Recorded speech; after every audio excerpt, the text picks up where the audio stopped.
ऐसा चलता जाए, यह कोई अच्छे मनुष्य का लक्षण नहीं है। You must keep upgrading every day. तभी जाकर के मनुष्य की मनुष्यता सार्थक होती है। मनुष्य को परमात्मा ने विचार का अत्यंत बड़ा संबल दिया है और विचार किया जाता है अपनी उन्नति के लिए, अपनी प्रगति के लिए। विकारों से जीवन गिरता है, विचारों से जीवन उठता है। और इसलिए हमारे ऋषियों ने कहा कि रोज विचार करते रहना चाहिए कि कैसे मैं अधिकाधिक अपने जीवन का परिष्कार करता जाऊं। मुख्यतया आज जिस विषय को लेकर के हम लोगों को चिंतन करना है, वह विषय अपने पारिवारिक सुख के बारे में है। परिवार शब्द को भी हम जानते हैं, सुख शब्द को भी हम जानते हैं। हम लोगों के परिवार भी है और हम लोगों को सुख भी प्राप्त है।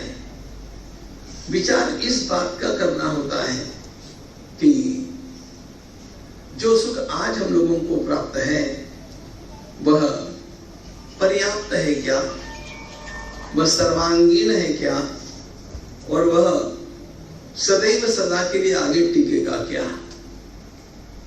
इन सारी बातों को लेकर के हम लोग जब विचार करने बैठते हैं तो कुछ बातें मन में अपने आप आ जाती हैं।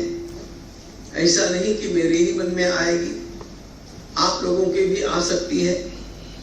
और इन बातों को बार बार बोलना चाहिए, इन बातों को बार बार दोहराना चाहिए, क्योंकि दोहराने से ही बात हमारे भीतर जाती है और वह हमारा अभिन्न अंग बन जाती है, वह हमारे आदत में उतर जाती है। आप लोगों ने जप शब्द सुना होगा। हम जप करते हैं, माला फिरते हैं। उस माला में क्या होता है, उस जप में क्या होता है? एक ही भगवान नाम का या किसी मंत्र का पुनः पुनः उच्चारण करना होता है, पुनः पुनः उसके अर्थ की भावना करनी होती है।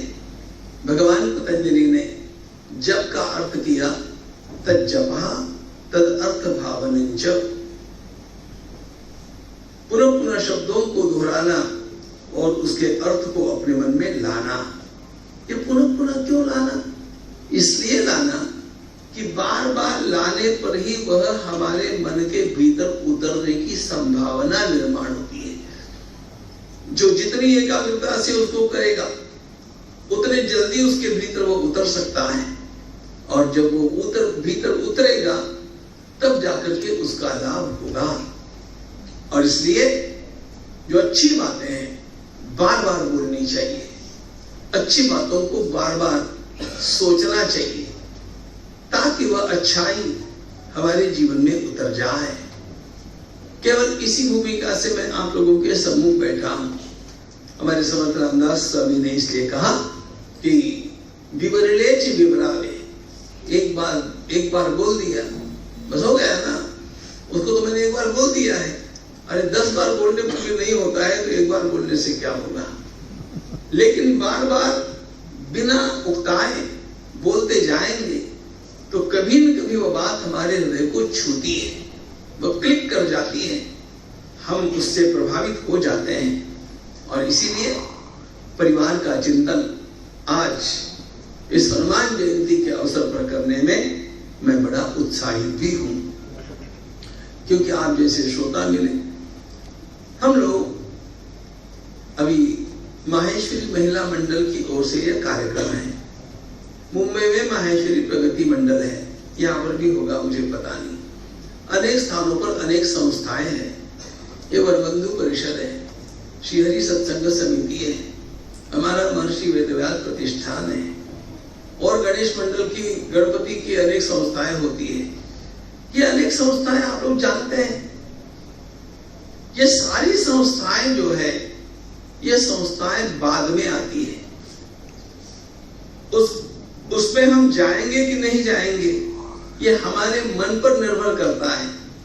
लेकिन परमात्मा ने तो केवल एक संस्था हम लोगों को प्रदान की, और उस संस्था का नाम है परिवार संस्था, जिसमें हमने जन्म लिया। It's natural institute for us.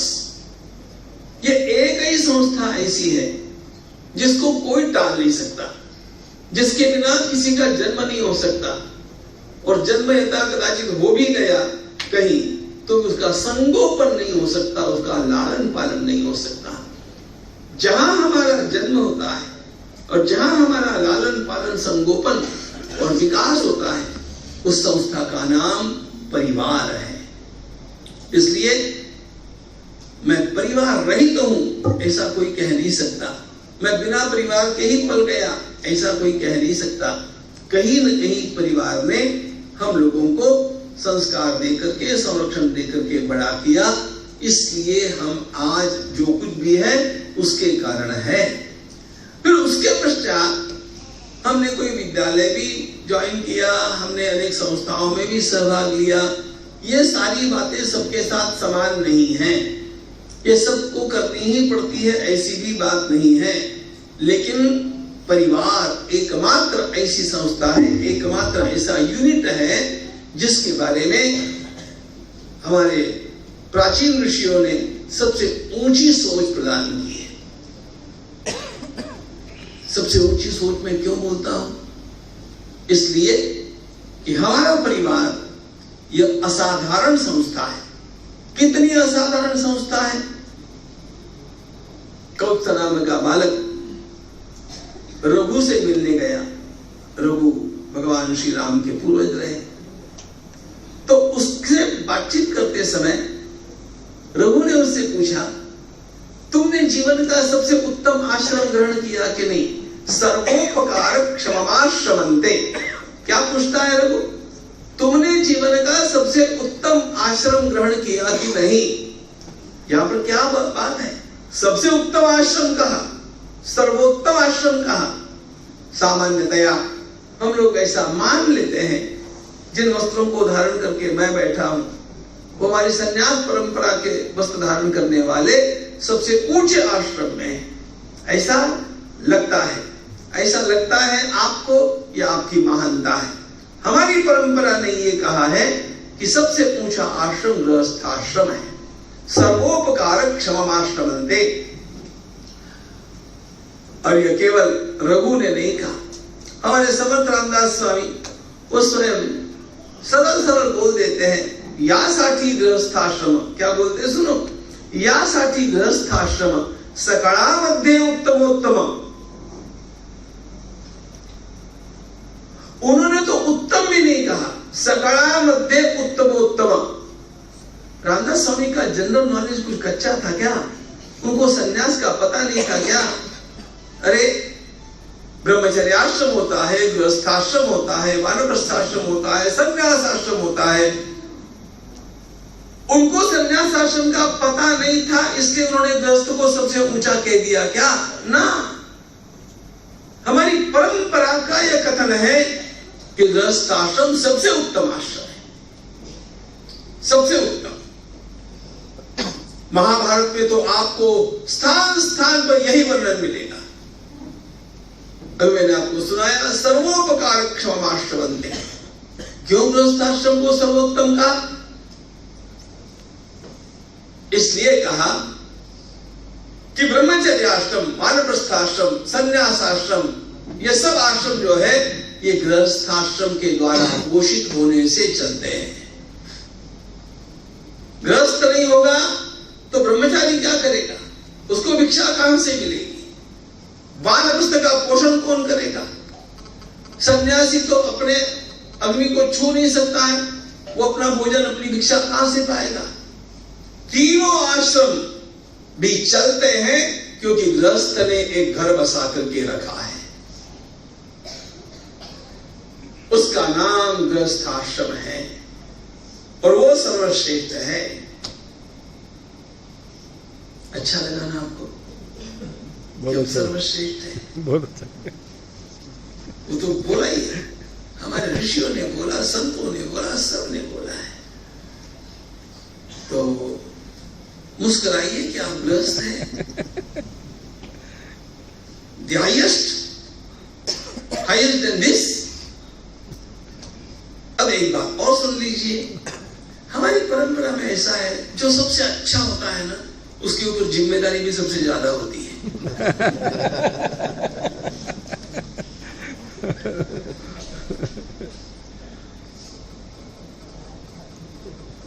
सनातन स्वामी ने कहा, यासाठी गृहस्थाश्रम सकाळामध्ये उत्तमोत्तम,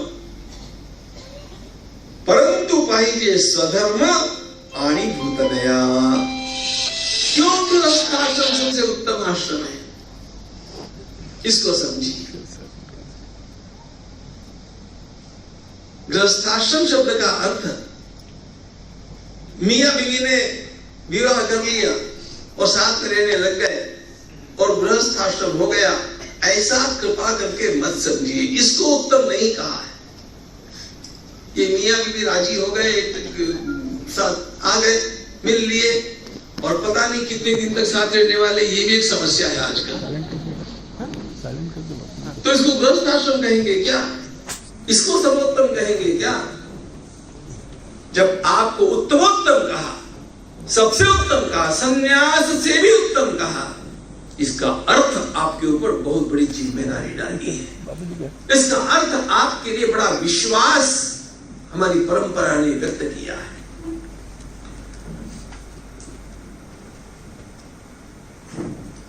गृहस्थ आश्रम है, आश्रम शब्द वहां पर आया, इसका अर्थ कभी आपने सोचा आश्रम क्या होता है?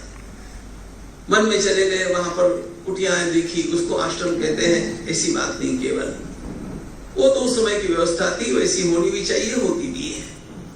आश्रम शब्द में दो बातें महत्वपूर्ण है। जहां दो बातें मिलती है वो आश्रम हो जाता है। पहली बात है पवित्रता और दूसरी बात है प्रसन्नता। पवित्रता और प्रसन्नता जहां पर भी आप लोगों को दृष्टिगोचर होगी, वहां पर आश्रमत्व तो अपने आप आ गया। आश्रम पवित्र होते हैं, जो पवित्र नहीं है उसको आप आश्रम कहेंगे क्या? एक आश्रम में भोजन करने जाते हैं और एक होटल में भोजन करने जाते हैं, कुछ अंतर लगता है कि नहीं? वो अंतर कैसा है? वो अंतर पवित्रता का अंतर है। तो जब गृहस्थ आश्रम कहा तो इसका अर्थ यह है कि यहां पर जो निवास करते हैं उनके जीवन पवित्रता में ढले हुए हैं और वे पवित्रता से पलते हैं, प्रसन्नता से पलते हैं। पवित्रता में ढले हुए हैं, प्रसन्नता से पलते हैं। जहां पर ये दोनों बातें आ जाएगी, अपने आप देखेंगे वहां का सुख ये सर्वदा स्थायी सुख बन जाएगा। सुख आपके पास भी है, हमने आरंभ में देखा, वो स्थायी रहेगा कि नहीं पता नहीं। आज तुम मियां बीवी इकट्ठे आ गए और साल भर के बाद में डाइवोर्स हो गया, जो जैसा आजकल होता है। फिर वो बेचारा गाता है, मेरा जीवन कोरा कागज। वो कोरा भी रहता तो भी ठीक था, वो काला पूरा कागज हो गया। कोरा रहना बड़ी बात है। सुख केवल प्राप्त होना पर्याप्त नहीं होता है, सुख स्थायी रहना चाहिए। तो ये सुख को स्थायी बनाना है तो उसके लिए कुछ नियमों का भी पालन करने की आवश्यकता होगी। ऐसे सुख स्थायी नहीं हो जाता है। और ये नियम, पवित्रता के नियम, प्रसन्नता के नियम, जब इनको हम साथ में लेकर के चलेंगे तो अपने आप आज सुखी है ऐसी बात नहीं, अंतिम दिन तक सुखी रहेंगे। नहीं, आपकी अगली पीढ़ियां भी सुखी रहेगी और आपकी अगली पीढ़ियां आपको याद करती रहेगी कि हमारे दादाजी ने संस्कार हम लोगों को दिए थे, हमारे पिताजी ने ये आदतें हम लोगों को लगाई थी। एक व्यक्ति का अच्छा स्वास्थ्य आप देखते हैं, और एक व्यक्ति को आप ऐसे देखते हैं कि आयु तो उसकी ज्यादा नहीं है, 45 का ही है, लेकिन वजन उसका इतना ज्यादा है, चलना भी मुश्किल है, उठना बैठना भी कठिन है, तो आप क्या कहते हैं, आप क्या सोचते हैं कि भाई एक ने अपने स्वास्थ्य को मेंटेन किया, ऐसे बोलते हैं ना, आपकी भाषा क्या है, यही भाषा है, और दूसरे ने अपने स्वास्थ्य को मेंटेन नहीं किया। अब ये बताइए, कोई स्वास्थ्य को जो मेंटेन करता है तो कैसे करता है? कुछ आदतें होती है, उसकी जीवन शैली में कुछ आदतों को उसने अपना लिया, उसके कारण उसका अपने शरीर के ऊपर नियंत्रण रहा। सारी बात है ना, ध्यान में आती है। और एक ने नहीं लिया तो अल्प आयु में ही कितने सारे रोगों का घर बन जाता है उसका शरीर। शरीर की बात भूल जाइए, मैंने उदाहरण के रूप में बताया, मूल बात अपने परिवार की भी बात ऐसी है। हमारे पारिवारिक स्वास्थ्य को हम मेंटेन कर सकेंगे तो हमारा सुख अंत तक रहेगा, नहीं तो नहीं रहेगा। तो परिवार में भी कुछ आदतें इस प्रकार की हम लोगों को ढालनी पड़ेगी, जब जाकर के सुख केवल आज की बात नहीं रहेगी, सुख हमारा स्थायी बनेगा। चलो, सुख क्या है इसको भी जरा सोच ले। पारिवारिक सुख की बात है ना, तो सुख क्या है? देखो, मैं तो जिस भी विषय की ओर बढ़ता हूं ना, मुझे सबसे बड़ा सोर्स होता है महाभारत। जितना ज्ञान महाभारत में हर विषय का आपको मिलेगा, उतना ज्ञान संसार की किसी भी ग्रंथ में आपको नहीं मिलेगा, कभी नहीं मिलेगा। तो जब महाभारत का से पूछते हैं कि व्हाट इज हैप्पीनेस, सुख क्या है बोलो, तो हमारे विदुर जी कहते हैं, देखो कितनी बढ़िया बढ़िया बात, आपको भी एग्री होना ही पड़ेगा उसके साथ। विदुर जी कहते हैं, अर्थागमो नित्यमरोगिताच। सुख क्या है? पहली बात उन्होंने कही कि सुख कैश फ्लो, ठीक है ना, घर में पैसा आते ही रहना चाहिए। कौन सा मत नहीं ये बोली, घर में वित्त आते रहना चाहिए। अर्थागमः नित्यमरोगिताच।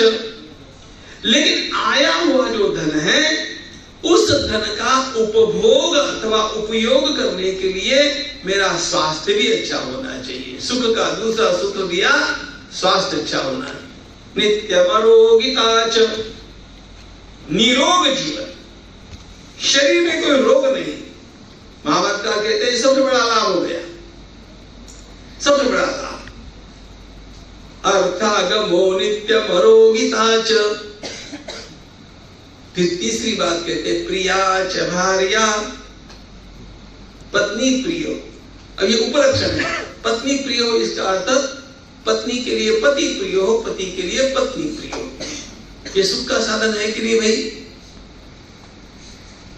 अब चौथी बात जो वो बोलते हैं ना, वो दूसरी बाकी की बात, प्रियवादिनी च, पति पत्नी का आपस में टकराव न होता हो।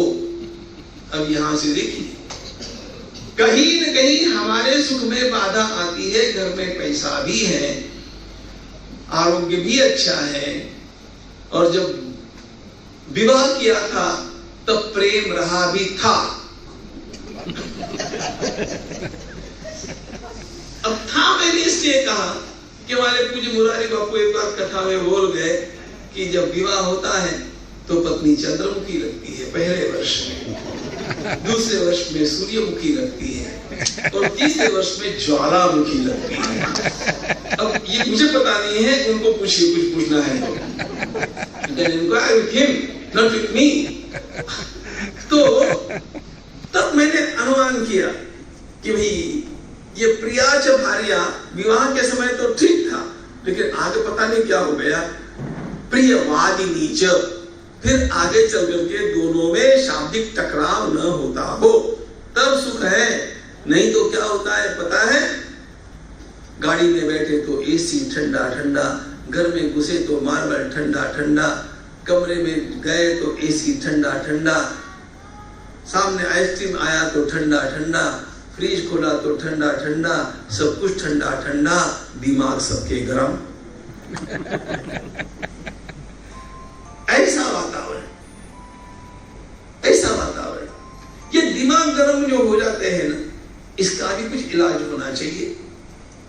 प्रिया च भार्या प्रियवादिनी च वश्यश्च पुत्रोर्थकरी च विद्या षड्जीव लोकस्य सुखा निराजन। ये विदुर जी का उपदेश है महाभारत में। बालक जिनकी आज्ञा में हो,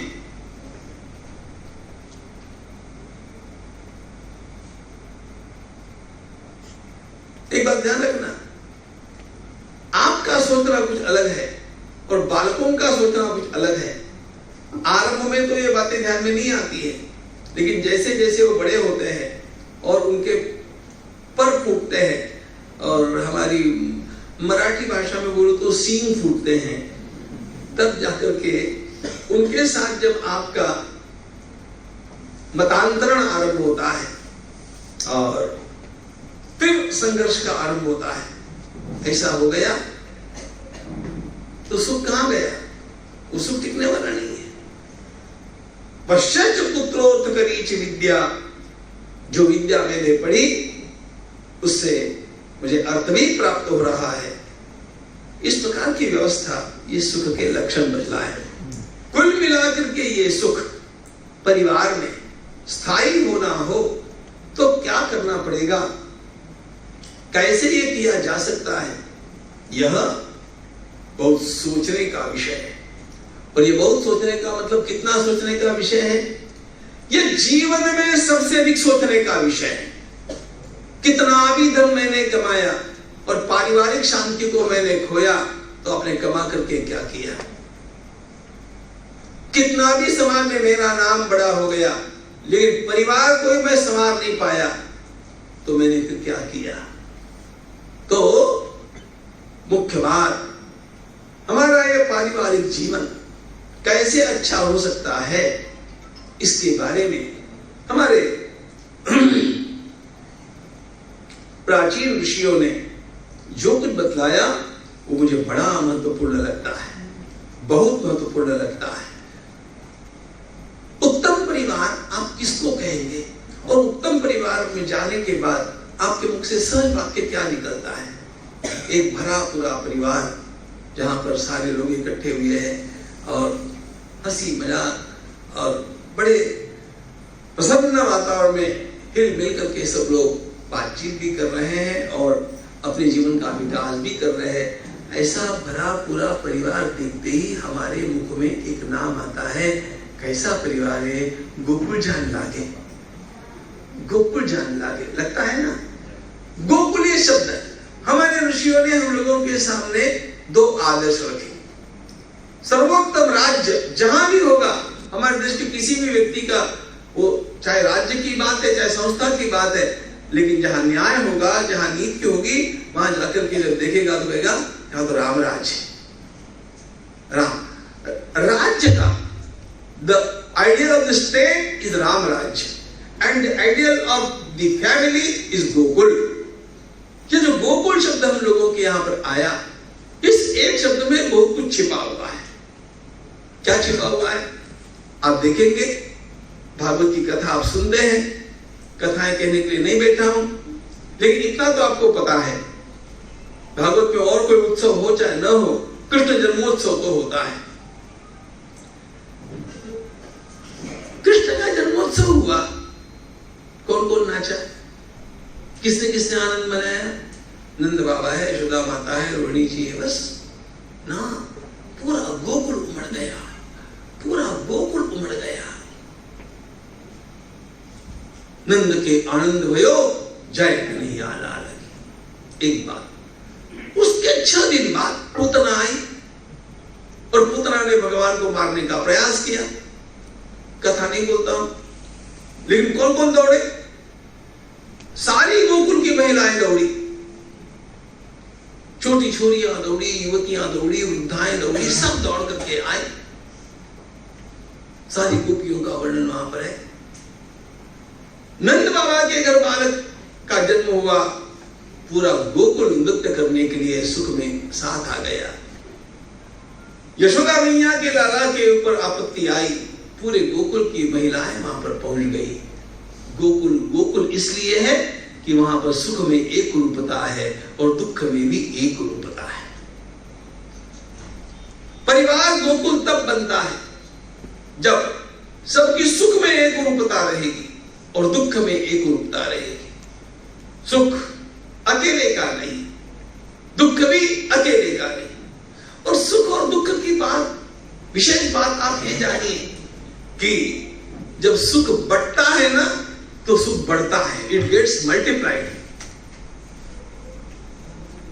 एक व्यक्ति का सम्मान हुआ, सम्मान हो गया, बहुत बड़ी परीक्षा देकर के बालक सफलता प्राप्त करके घर पर लौट करके आया। जिस समय वो बालक लौटता है उस समय उसके मन में क्या होता है? उसके मन में यह होता है कि मेरी मां के चेहरे पर कैसा आनंद आएगा, मेरे बूढ़े पिताजी को क्या लगेगा, मेरी बहन कितनी आनंदित होगी, मेरे पड़ोस वाले उनको कितना अच्छा लगेगा, वो मेरे पिताजी को मिलकर के क्या कहे। ये सारी बातें जो आती है ना, ये प्राकृतिक है, क्योंकि सुख जब बढ़ता है तो बढ़ता है। एक आदमी ने सफलता प्राप्त की, वो अकेला ही सुख मनाएगा तो वो सुख एक गुना रह गया। उसके साथ मिलने वाले जितने लोग अधिक रहेंगे उतना वो सुख बढ़ता गया, इट गेट्स मल्टीप्लाइड। इसलिए सुख में एक रूपता और दुख में एक रूपता। दुख की विशेषता क्या है? दुख की विशेषता यह है कि वो जब अकेले के ऊपर आता है ना तो बहुत बड़ा होता है। अलग अलग लोग जब उसको आकर के मिलते हैं, उसके साथी बन जाते हैं, तो वो बढ़ता है, घटता है, हल्का होता है और अपने आप जो इतना बड़ा पहाड़ लग रहा था अब मुझे हल्का लगने लग गया। ये होता है कि नहीं? ये अनुभव की बातें हैं। आज स्थिति ऐसी हो गई, परिवार उस संस्था का नाम है जहां पर सब सुख में एक रूप हो जाते हैं। वो सुख अकेले का नहीं होता है। दादाजी का कोई सम्मान हो गया, तो दादाजी का अकेले का नहीं है, पूरी फैमिली का है, पूरे परिवार का है। एक बच्चा किंतु भी जाकर के बड़ी परीक्षा देकर के या मैराथन जीत करके आया, वो उसका अकेले का सुख नहीं है, सबका है। तो अपने आप ये सुख में एक रूपता जहां होगी वहीं पर परिवार टिकेगा, दुख में एक रूपता जहां पर होगी वहीं पर परिवार टिकेगा। दुख अकेले का नहीं, सुख भी अकेले का नहीं, वी लिव टुगेदर। हम लोग एक घर में रहते हैं इसलिए हमारा एक परिवार नहीं होता है, ध्यान रखना। घर तो एक रहने की व्यवस्था है। एक परिवार मुंबई जैसे स्थान में बट करके भी रह सकता है क्योंकि यहां व्यवस्था वैसी है। मूल बात तो एक फैमिली में, एक घर में, एक हाउस में रहता है कि नहीं, ये बात नहीं है। वो अनेक व्यवस्था, एक घर में भी क्या हम एक स्थान में रहते हैं क्या? अलग अलग कमरे होते हैं। जैसे एक घर में अलग अलग कमरे होते हैं वैसे एक शहर में अलग अलग फ्लैट्स भी हो सकते हैं। लेकिन कमरे अलग होने से और फ्लैट्स अलग होने से परिवार अलग नहीं होते हैं। जहां ये एकात्मता होती है, जहां ये एकात्मता होती है, यह एकात्मता ये परिवार की सबसे बड़ी आवश्यकता होती है। हम एक, ये भूमिका। और जब हम एक है तो सबसे महत्वपूर्ण बात यह होती है कि हर व्यक्ति के चिंतन में एक बात आ जानी चाहिए, डोंट से आई, से वी। मैं, मेरा ये मत है, मेरा ये मत है, ये नहीं, हमारे घर की ये रीत है, हमारे घर का ये रिवाज है। We live as a family. ये बात जब आएगी ना तब अपने आप सोच बदल जाएगी, अपने आप सोच बदल जाएगी और हर एक की बदलेगी। तो इसलिए यह सुख में एक रूपता, दुख में एक रूपता, और वह आने के लिए उस एकात्मता की भावना, इस एकात्मता की भावना की सबसे अधिक आवश्यकता है।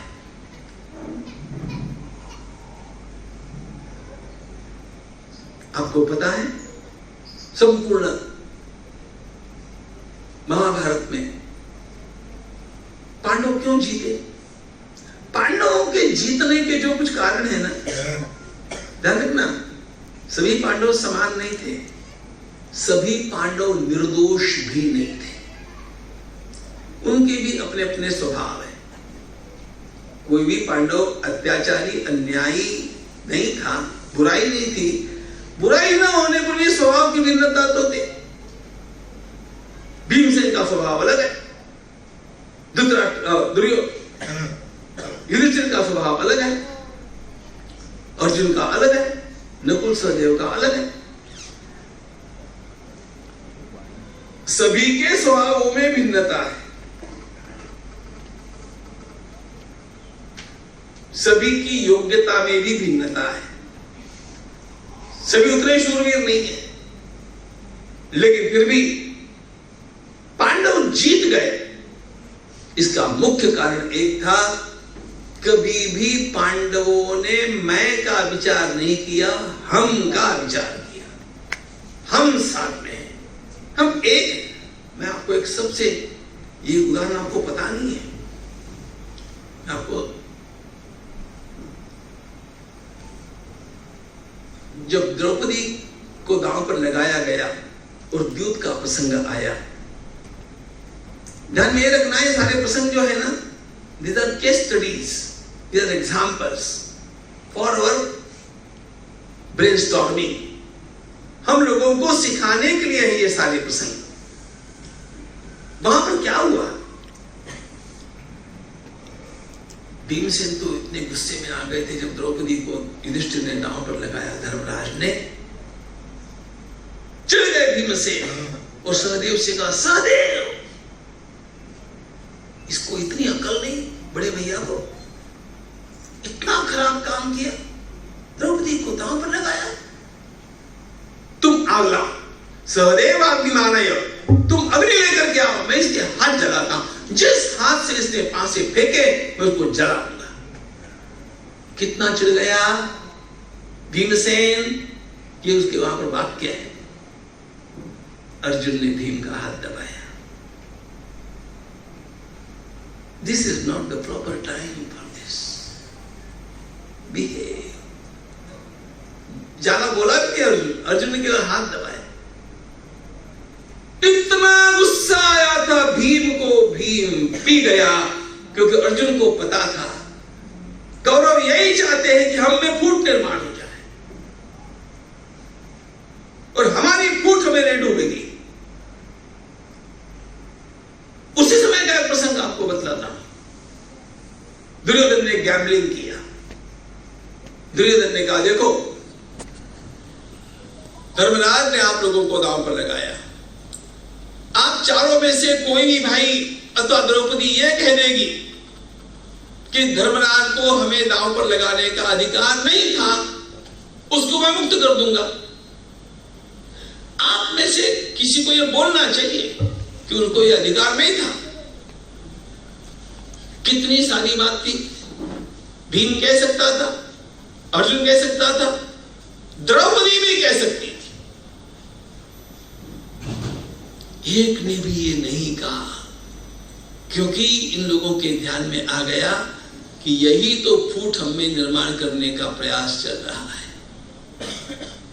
एक निर्णय बड़े भाई ने ले लिया, वो सही है गलत है, इस समय हम उसका विरोध नहीं करेंगे। United we stand, divided we fall. कोई भी आपके परिवार में किसी भी प्रकार के मत मतांतर कह करके, कानाफूसी करके फूट निर्माण करना चाहता है, आपको लगना चाहिए ये मेरा शत्रु क्रमांक 1 है। मैं परिवार से नहीं लड़ूंगा, मैं परिवार को नहीं छोड़ूंगा, मैं परिवार से नहीं बिछड़ूंगा। क्योंकि ध्यान रखना, कितने भी फ्रेंड्स आप इकट्ठे कर लीजिए, यदि आपका अपने भाई के साथ बैर है ना, तो आपके हृदय की जलन आपको मरने के समय तक रहेगी, वो समाप्त नहीं होगी, वो समाप्त नहीं होगी। आप साथ रहिए, ये बात नहीं है, लेकिन किसी प्रकार का वैर निर्माण हम नहीं होने देंगे। परिवार परिवार के साथ कलह नहीं करेंगे। परिवार के साथ कलह करने की बारी आ गई तो मैं 2 कदम अपनी इच्छा से पीछे हट जाऊंगा, लेकिन झगड़ा नहीं करूंगा, फूट निर्माण नहीं होने दूंगा। यह निश्चय जब हमारे भीतर होगा तो जाकर के आप परिवार को बचा सकेंगे। और ध्यान रखना, परिवार को बचा लेंगे तो आपका सुख गारंटीड हो गया, पक्का, इसमें कोई दो राय नहीं हो सकती। अब इस प्रकार के परिवारों को निर्माण करने के लिए, चलाने के लिए हम लोगों को यह सोचना भी चाहिए कि परिवार किस लिए होते हैं, परिवार, उत्तम परिवार का क्या लक्षण होगा।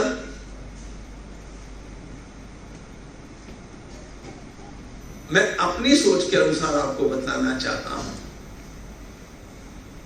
परिवार होते हैं हिल मिल करके विकास करने के लिए।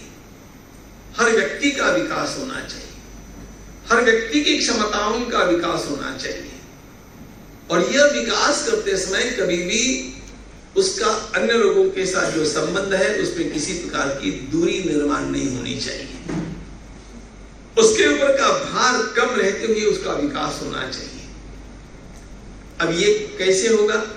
ये तब होगा जब परिवार का कोई भी छोटा बच्चा, बालक, जहां हर शिशु को स्नेह मिलेगा, हर शिशु को स्नेह मिलेगा।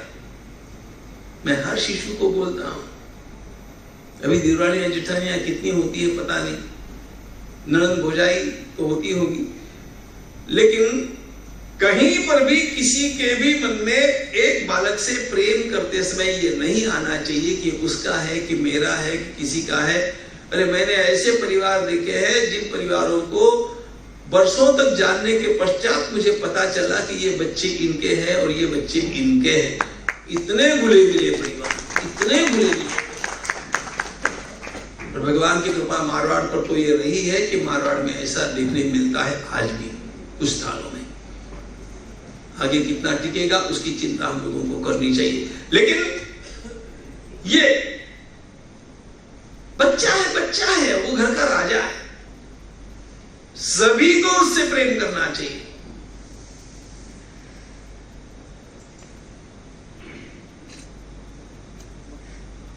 आज भी कोई छोटा बच्चा मेरे सामने लेकर के आते हैं ना माता पिता, मैं उनको बोलता हूं कि पहले दादाजी के हाथ में दो, दादी के पास दो। इट इज हर राइट और हिज राइट। बच्चा मेरा है, मेरा नहीं, वो सबका है। और सबका है ऐसा जब उसकी मां को लगेगा, उसके पिताजी को लगेगा ना। पुराने दिनों में तो ध्यान रखना, छोटे बच्चे पलते ही थे दादी के पास, दादाजी के पास, और वो भाग्यवान बालक थे। ध्यान रखना, ये भाग्य हम लोगों ने अपने अगली पीढ़ी को दिया है कि नहीं दिया है मुझे पता नहीं। जिन लोगों का संगोपन दादा दादी के पास हुआ, उनके स्वभाव का अंतर, और जिसका युवा माता पिता के पास हुआ, उनके स्वभाव का अंतर, मैं आपको यहां से उतरते ही बतला सकता हूं। वो अंतर है। अब देखिए, छोटे शिशु को स्नेह मिलना चाहिए, सबका मिलना चाहिए। पर शिशु बड़ा हो गया, बालक हो गया, 5-7 वर्ष का हो गया, 5-7 से लेकर के 12-14 वर्ष की उसकी जो अवस्था है, ये बालक का समय संस्कारों में जाना चाहिए।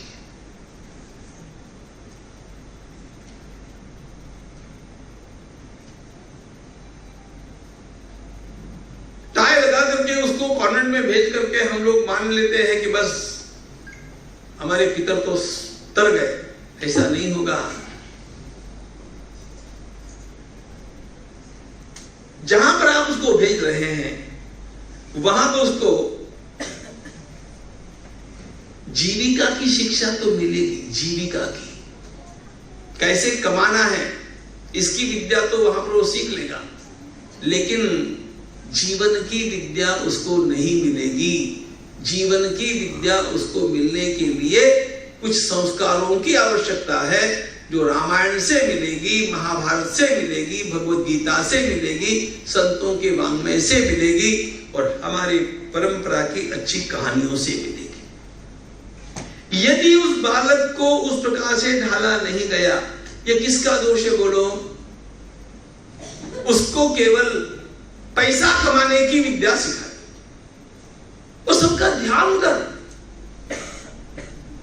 किसमें ज्यादा पैसा मिलेगा वो पढ़ाओ, जिसमें ज्यादा पैसा मिलेगा वो पढ़ाओ।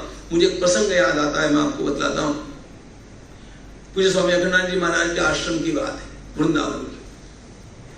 उनके परिचित एक दंपति, उनके परिचित परिवार के दंपति वहां पर आश्रम में रुके, तो स्वामी जी ने देखा कि उनका झगड़ा क्यों हो रहा है। तो स्वामी जी ने किसी शिष्य को भेजा, कहा कि आपको स्वामी जी ने बुलाया है, पति पत्नी दोनों आए। स्वामी जी पूछा क्या हो गया, तो दोनों की श्रद्धा थी। कहा महाराज नहीं, हमारा विवाद इसलिए चला था कि बेटे को इंजीनियर बनाना है कि डॉक्टर बनाना है। उन दिनों इन्हीं बातों का क्रेज था, ये 25 वर्ष पहले की बात है। तो डॉक्टर बनाना है कि इंजीनियर बनाना है, अब आप ही बताइए, आप जो बोलेंगे बनाएंगे। तो स्वामी जी ने कहा बच्चा कहाँ है, मेरे पास लाओ। कहा बच्चा तो भी होना है।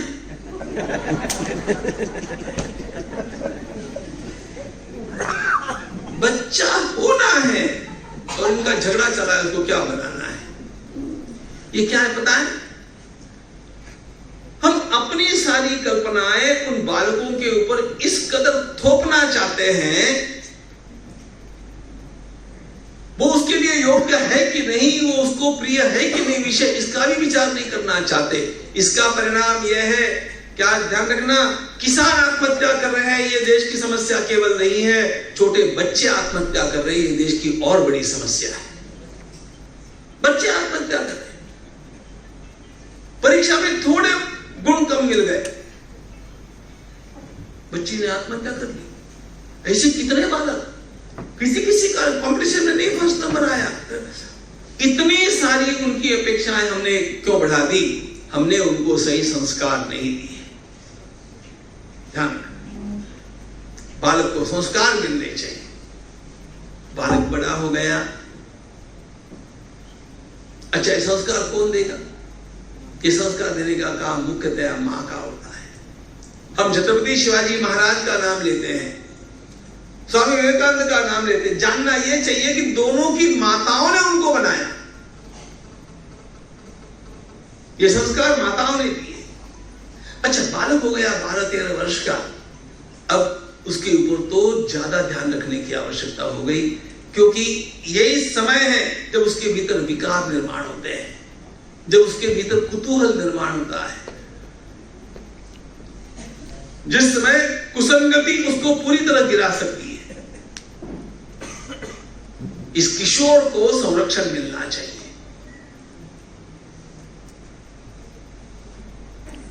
कितने किशोरियों को हमारे देश में कितने लफंगे उठा उठा करके समाज से ले गए।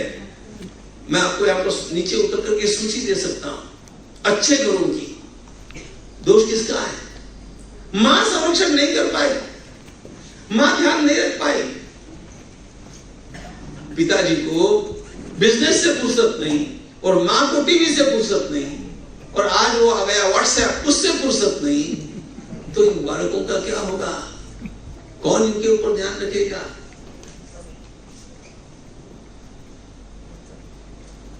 हर व्यक्ति के जीवन में ऐसे नाजुक क्षण आते हैं, उस समय उसे एक विश्वसनीय फ्रेंड अपने घर में मिलने की आवश्यकता है। मां को अपनी बेटी की फ्रेंडशिप करनी चाहिए ताकि निसंकोच वो कुछ उसके पास शेयर कर सके कि मेरे साथ क्या हो रहा है, ये क्यों हो रहा है। एक बालक, एक डॉक्टर का बेटा, मेरे अच्छे परिचित परिवार का, बहुत होशियार बालक, नागपुर की घटना है, उससे आत्महत्या कर ली हॉस्टल में। क्योंकि रैगिंग, क्योंकि पिता के साथ उसका जो संबंध था, कभी पिता के साथ बैठ करके खुली बातचीत कर सकने का उनके घर में माहौल ही नहीं था।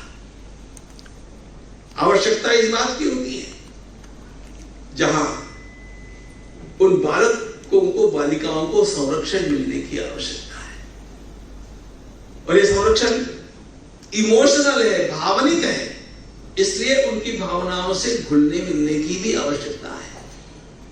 अब ये जो संस्कार और संरक्षण तक की बात है ना, इसके लिए एक बहुत बड़ी बात हम लोगों को अपने जीवन में लानी पड़ती है।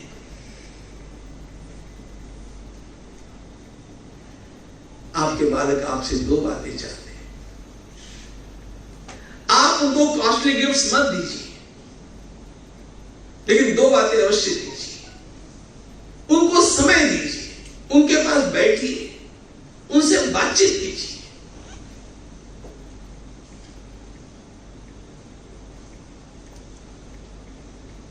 पच्चीस वर्ष पहले लाल किले पर मैं वो विषय बोल रहा था और बोलते बोलते मैंने ये बोल दिया कि आज की बहू जितना ध्यान अपने घर के छोटे कुत्ते की ओर देती है, उतना भी अपने बच्चे की ओर दे तो बच्चे का उद्धार हो जाए। उतना भी नहीं देती।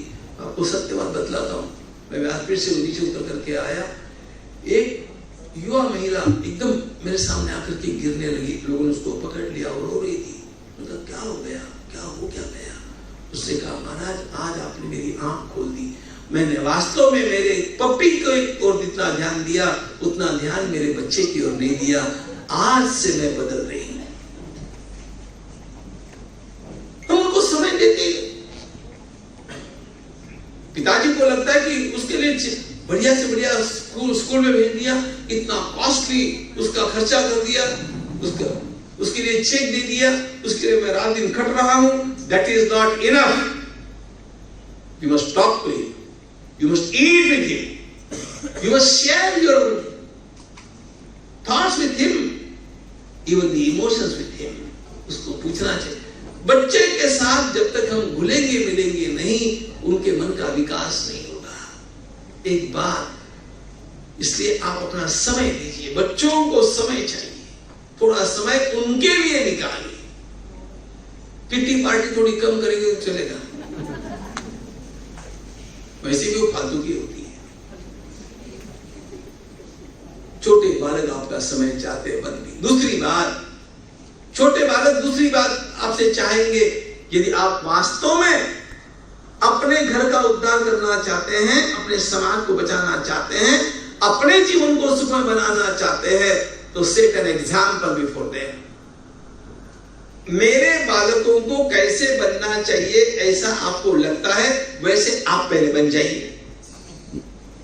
उनको देखने दीजिए कि मेरे पिताजी उनके पिताजी के सामने कितनी अदब से बात करते हैं। मेरे दादाजी अभी नहीं है, लेकिन पिताजी ऑफिस में जाने से पहले दादाजी की तस्वीर के सामने एक क्षण प्रणाम करके फिर जाते हैं। आपको बालक को कुछ नहीं बोलना पड़ेगा, उसके मन में ग्रेटिट्यूड अपने आप आ जाएगा। उसके ध्यान में आ जाएगा कि they must not be forgotten who are not present. इसी को घर कहते हैं, इसी को समाज कहते हैं।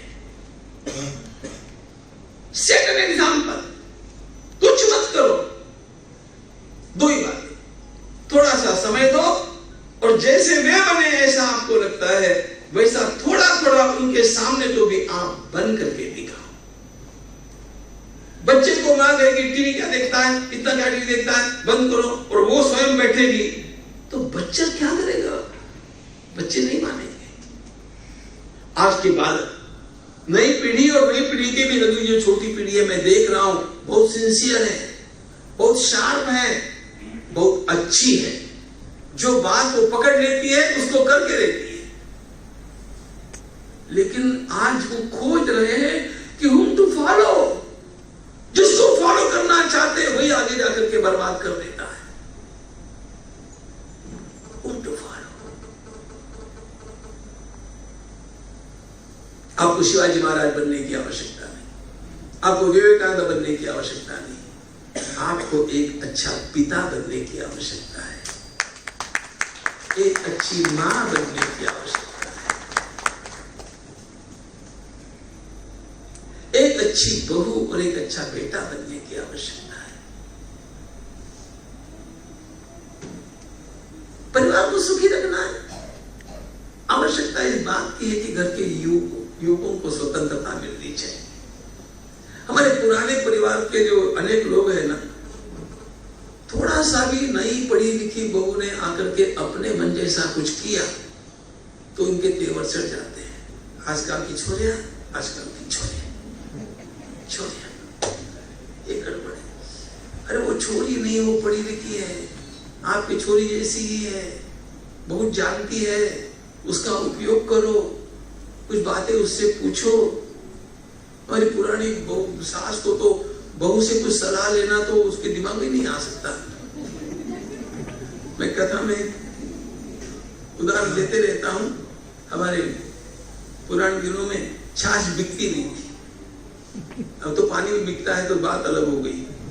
लेकिन गांव में सेठ लोग होते थे, उनके यहाँ पर छाछ होती थी और सब लोग ले जाते थे। ये मैंने जीवन देखा है स्वयं, इसलिए सुनी हुई बात नहीं है, देखी हुई बात बोलता हूं। और सेठ जी को, सेठानी को अच्छा लगता था, ये अच्छी बात थी, गांव का मामला है। तो एक बहन जा रही थी सेठानी के यहाँ पर, वो सेठानी के घर से आ रही थी, उसके हाथ में बर्तन था, खाली था। सेठानी जी कहीं गई थी मंदिर में दर्शन करने के लिए, वो दर्शन करके आ रही थी, ये इनके घर से बाहर निकल रही थी। तो इसने पूछा कहाँ गए थे? नहीं, आप ही के घर पर गए थे, छाछ चाहिए थी इसलिए। तो फिर क्या हुआ? नहीं, बहू जी ने कहा कि छाछ नहीं है। अच्छा चलो हमारे साथ है, और चलो हमारे साथ है, तो वो साथ में गई। अब इसको लगा कि शायद छाछ होगी, इसलिए वापस ले जा रही है। तो वहां पर जाकर के घर के भीतर खड़े होकर के उसने कहा जी छाछ नहीं है। सास ने कहा छाछ नहीं है, सेठानी ने कहा। तो इस महिला ने कहा कि ये बात तो बहू ने भी बता दी थी कि छाछ नहीं है। अरे हाल तो मैं जीवती बैठी हूँ, बाकी वाले कौन? हाल तो मैं जीवती बैठी हूँ। मैं वापी की बात नहीं कर रहा हूं, लेकिन ये जो मनोवृत्ति है ना, ये घर को डुबो देगी। एक घर में बहू आती है, वो पढ़ी लिखी है, अच्छे घर की है, आपकी बेटी जैसी है, तो उसका कितना उपयोग किया जा सकता है घर के विकास के लिए, यदि हम थोड़े थोड़े अपने सत्ता के केंद्रों को ढीला कर दें। मैं अपनी भाषा में बोलता हूं कि अपनी कमर की चाबियां थोड़ी थोड़ी कम करते जाएं तो अपने आप घर सुखी हो जाता है। और मैं दूसरी भाषा में बोलता हूं कि जाते समय जितनी चाबियां कमर में होती है उतनी दुर्गति है, इसलिए चाबीलेस सत्ता अपने रहते हुए छोड़ देना, यह होना चाहिए। बहुओं को अच्छा लगा ना?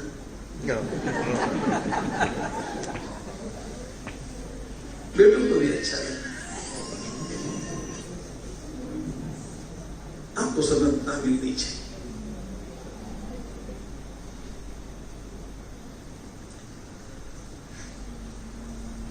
शिशु को स्नेह मिले, बालक को संस्कार मिले, किशोर को संरक्षण मिले, युवकों को सीमित स्वतंत्रता मिले, प्रौढ़ों को सम्मान मिले।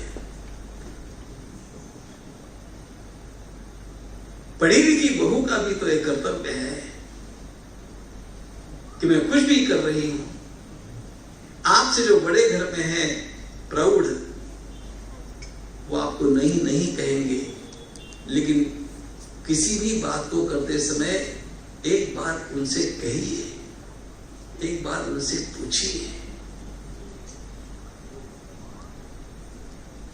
इसमें उनका सम्मान अपने आप टिक जाता है।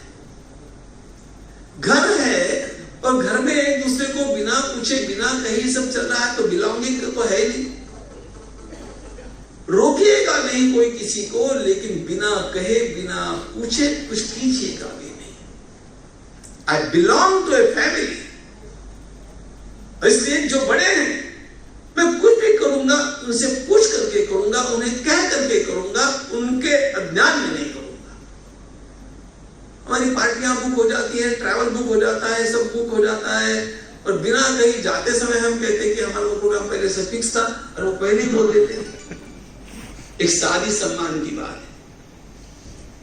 जिनके लिए हमने जीवन खपाया हो वो बिना पूछे ही सब कुछ करने लग जाता है और he just feels that I am irrelevant।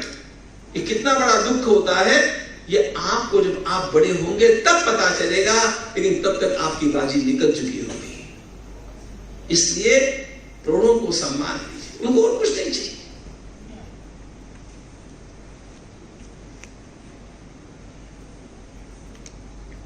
परसों मैंने एक मेरी वीडियो क्लिप देखी, एक हमारे देश के बड़े अभिनेता को कुछ लोग सुना रहे थे, आपने देखी होगी। एक आदमी इतना काम कर रहा है, बूढ़ी सास को कितने वर्षों के लिए एक कमरे में बंद करके रख दिया है, बहू ने बंद ही करके रख दिया, खाओ पड़े लोग।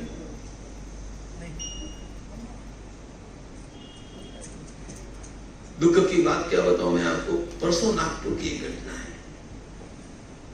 नागपुर में हत्या हुई। किसने की हत्या?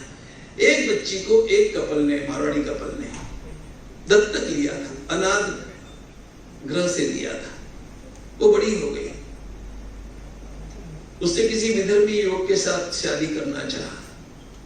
ये माता पिता अच्छे संस्कारों में उनका ये मत करो तुम।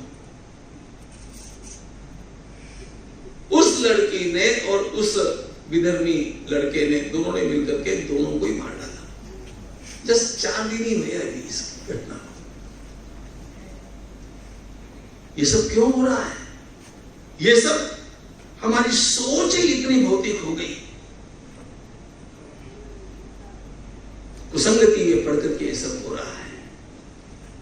यदि हमें अपने घर की शांति को बचाना है, सुख को बचाना है, तो हमारी कुलाचारों का पालन हम करते हैं, ये जरा लोगों को दिखने दो।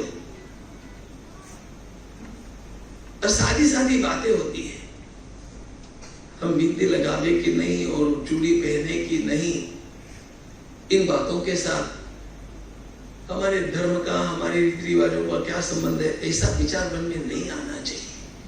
ऋषियों ने जो बातें हम लोगों को कही है, ये हमारे संरक्षण के लिए है। देवी भागवत में, शिव पुराण में हम जब पढ़ते हैं भस्म धारण क्यों करना है, मैं भस्म धारण करके जाता हूं, मैं आपको सच्ची बात बताता हूं, मुझे कहीं डर ही नहीं है। These paws protect me। हमारे सारे रीति रिवाज जो मंत्रों के और हमारे ग्रंथों के अनुसार बने हुए हैं, उनमें हमारे संरक्षण के लिए सूत्र बनाए गए। ऐसा नहीं है तो खाली एक रीति रिवाज, उससे मांगल्य की वृद्धि होती है, अमंगल शक्तियां आपसे दूर रहती है, अमंगल विचार आपके मन में नहीं आ सकते। These are the checks and balances for our emotions and our protection।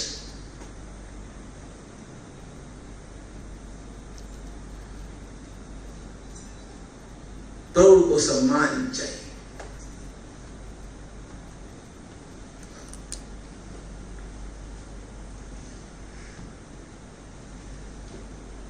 बोलू कि नहीं बोलू, मेरे सामने प्रश्न है। नौकर के हाथ की चाय पीना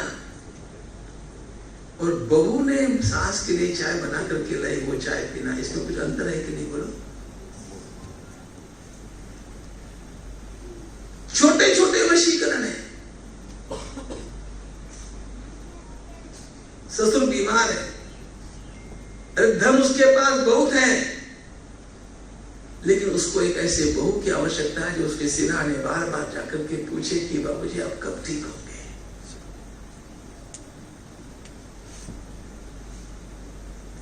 मेरी बीमारी को देख करके मेरी बहू के आंख में 2 आंसू आ गए तो ससुर को लगता है कि मेरा जीवन धन्य हो गया, मेरा गृहस्थ आश्रम सफल हो गया।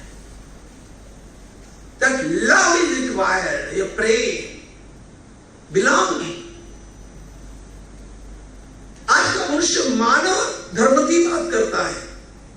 और घर के घर में वो प्रेम करना भूल गया। विश्व के प्रेम की बात करता है, घर के प्रेम, उसका घर का प्रेम सूख गया।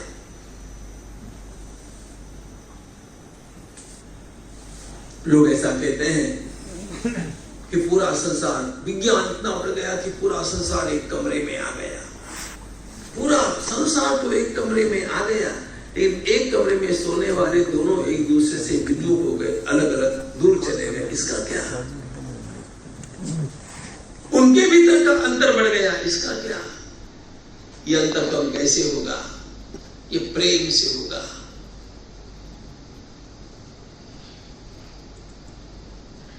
वृद्ध को सेवा है, ब्रेड एंड बटर से ही आदमी